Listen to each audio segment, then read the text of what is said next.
जय हिंद बच्चों, स्वागत है अपने इस यूट्यूब चैनल रूपचंद टिटकी जीएस गुरु में। बच्चों, आज के इस वीडियो में हम एक बार फिर से कक्षा 12 के विद्यार्थियों के लिए समाज शास्त्र के मोस्ट इम्पॉर्टेंट क्वेश्चन लेकर आए हैं, जो 2024 बोर्ड एग्जाम के लिए वेरी इंपॉर्टेंट रहेगा।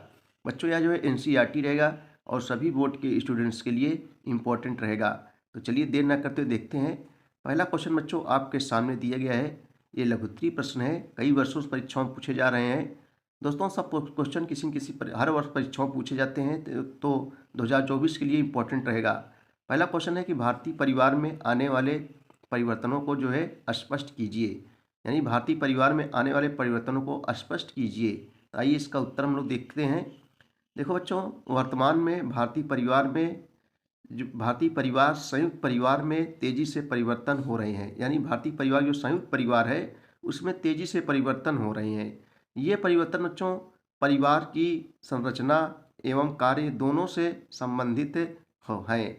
संयुक्त परिवार में होने वाले प्रमुख परिवर्तन जो है इस प्रकार हैं। आइए देखते हैं कौन कौन से। पहला बच्चों, पहला है संयुक्त परिवार के आकार में परिवर्तन। यानी संयुक्त परिवार का जो आकार है उसमें परिवर्तन हो जा रहा है। नंबर 2, कर्ता की जो है निरंकुशता में कमी। जो कर्ता की जो निरंकुशता है उसमें कमी हो रही है। नंबर 3, प्राथमिक संबंधों में जो है कमी। नंबर 4, धर्म का जो है महत्व कम होना। जो धर्म का महत्व है वो कम होता जा रहा है धीरे धीरे। और नंबर 5, सहयोगी आधार में जो है परिवर्तन। नंबर 6, जाति व्यवस्था में विघटन। ये है दोस्तों, इतना आपको लिखना है। आगे देखेंगे, परंपरागत व्यापारिक समुदाय क्या है। परंपरागत व्यापारिक समुदाय जो है क्या है। आइए इसका उत्तर देखते हैं हम लोग।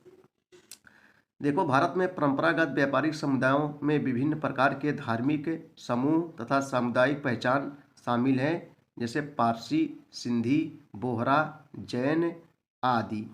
ठीक है दोस्तों, परंपरागत जो परंपराओं से चला आ रहा है, जो परंपरागत चला आ रहा है परंपराओं से। देखो बच्चों, अगला क्वेश्चन देखेंगे हम लोग। मोस्ट इंपॉर्टेंस क्वेश्चन है, लगातार कई वर्षों से परीक्षाओं में जो है पूछा जा रहा है। आपको दिखा दे रहे, नहीं कहोगे आप ये पूछा ही नहीं जा रहा है। देखो, वेरी इंपॉर्टेंट है, लगातार कई वर्षों से हर वर्ष परीक्षाओं में पूछा जाता है दोस्तों। जात पूर्वाग्रह किसे कहते हैं। जात पूर्वाग्रह को जो है परिभाषित कीजिए।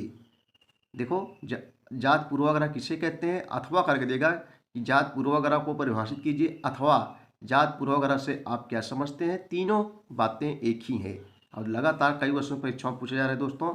चलिए इस क्वेश्चन को हम लोग देखते हैं।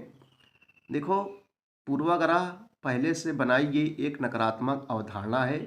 यानी पूर्वाग्रह आप ऐसे लिखेंगे, पहले से बनाई गई एक नकारात्मक अवधारणा है। साथ ही यह एक समूह के लोगों द्वारा दूसरे समूह के सदस्यों के बारे में पूर्व कल्पित, कल्पित माने दोस्तों होता है कल्पना किया गया, यानी कल्पना किया हुआ सदस्यों के बारे में पूर्व कल्पित अवधारणा है।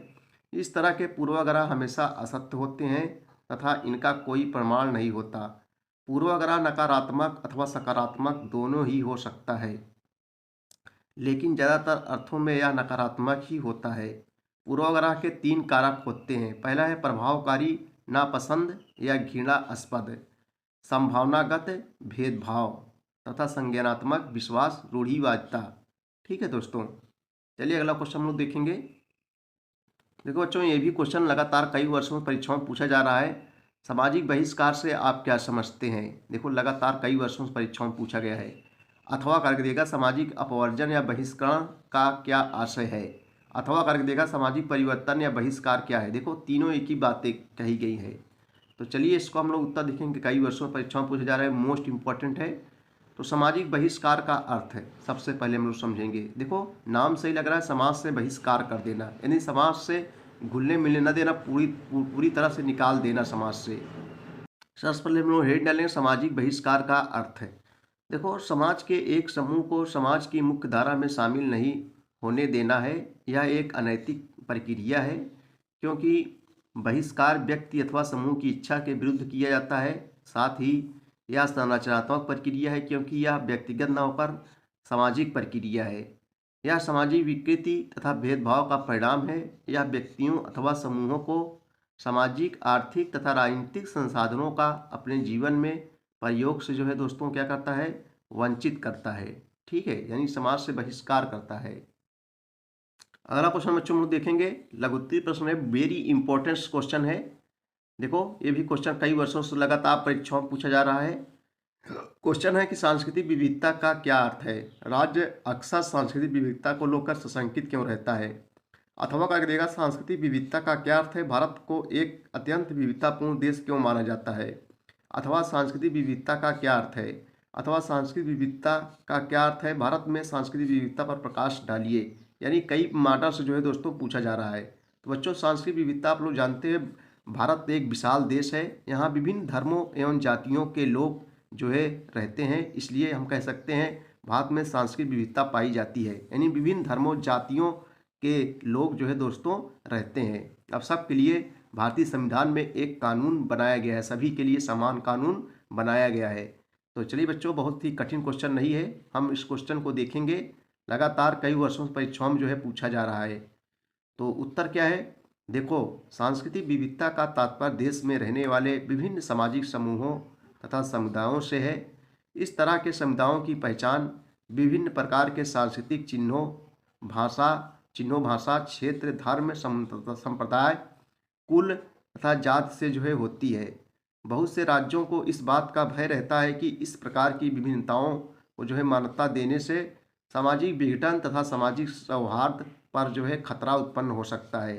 संक्षेप में इस तरह की पहचान ही राजनीति को राज्य के लिए एक गंभीर खतरा जो है माना गया है। इसके अतिरिक्त इन विभिन्नताओं को जो है समायोजित करना भी एक बड़ी राजनीतिक चुनौती है। बहुत सारे राज्यों ने या तो इस तरह की जो है विभेदात्मक पहचान को दबा दिया है, अथवा इन्हें राजनीतिक क्षेत्रों में अनदेखी जो है करना प्रारंभ कर दिया है। कभी कभी सांस्कृतिक विभिन्नताओं के साथ साथ आर्थिक और सामाजिक असमानताएं भी जुड़ जाती हैं, तब स्थिति जो है और जटिल हो जाती है। एक समुदाय द्वारा जो है भुगती जा रही असमानताओं अथवा अन्यायों को जो है दूर करने के लिए किए गए उपाय दूसरे समुदाय में उनके प्रति विरोध को जो है भड़का सकते हैं। स्थिति उस समय और खराब हो जाती है जब नदी जल, रोजगार के अवसर या सरकारी धनराशियों जैसे दुर्लभ संसाधनों के बंटवारे का जो है सवाल खड़ा होता है। दोस्तों देखो ये क्वेश्चन भी लगातार कई वर्षों में परीक्षाओं में पूछा जा रहा है। दोस्तों मोस्ट इंपॉर्टेंट है 2024 बोर्ड एग्जाम के लिए। लोकतंत्र को परिभाषित कीजिए, लोकतंत्र में राजनीतिक दलों की क्या भूमिका है। ठीक है दोस्तों, देखो बहुत सरल परिभाषा है, आपसे लोकतंत्र की परिभाषा भी पूछ सकता है। तो लोगों द्वारा चुनी गई सरकार को लोकतंत्र कहते हैं, अर्थात जनता द्वारा चुनी गई सरकार को क्या कहते हैं बच्चों, लोकतंत्र। इस समय भारत में क्या है, लोकतंत्र है, यानी लोगों द्वारा जो है चुनी गई सरकार है। पहले बच्चों क्या था, पहले राजतंत्र था, यानी राजा हुआ करता था, उसमें चुनाव नहीं होता था। लेकिन अब क्या है बच्चों, लोकतंत्र है, यहाँ लोगों द्वारा चुनी गई सरकार है, जनता जो है सरकार को जो है खुद जो है चुनती है। तो लोकतंत्र को परिभाषित कीजिए, लोकतंत्र में राजनीतिक दलों की क्या भूमिका है। लगातार कई वर्षों से परीक्षाओं में पूछा जा रहा है। तो चलिए इसका उत्तर देखेंगे बच्चों। लोकतंत्र की परिभाषा अरस्तु के अनुसार, हम लोग जानते हैं राजनीति विज्ञान के जनक कौन है, अरस्तु हैं।